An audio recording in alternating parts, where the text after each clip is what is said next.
Sa paboritong sport naman ni Jonas Lavarias, pinakamabilis sa oras si Lando Norris. Pero ang tanong ngayon, sino nga ba ang nagtakda ng pamantayan sa unang araw ng F1 testing?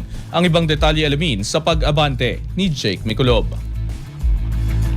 Zeus nanguna sa timing sheet si Lando Norris matapos itala ang pinakamabilis na oras sa unang araw ng preseason testing sa Bahrain. Ngunit si Max Verstappen at ang Red Bull ang mas naging sentro ng usapan dahil sa tuloy-tuloy na bilis at dami ng naikot na lap.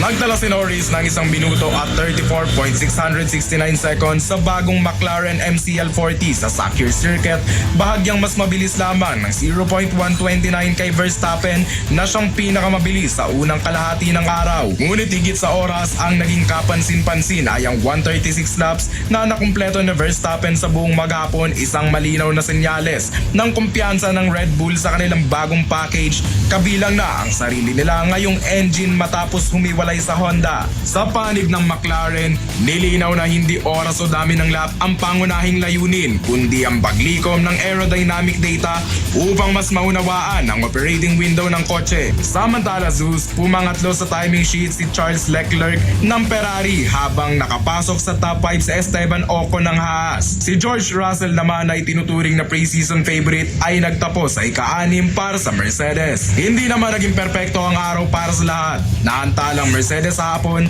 habang hindi na nakabalik sa track ang Aston Martin matapos makita ang isang data anomaly sa power unit. Sa kabila nito, naging produktibo ang araw para sa Williams na nakaipon ng 145 laps kina Carlos Sainz at Alex Albon, habang ang mga baguhang koponan na Cadillac at Audi ay nakapagpakita rin na maagang presensya. Ako si Jake Miculob, Abante Sports, now na!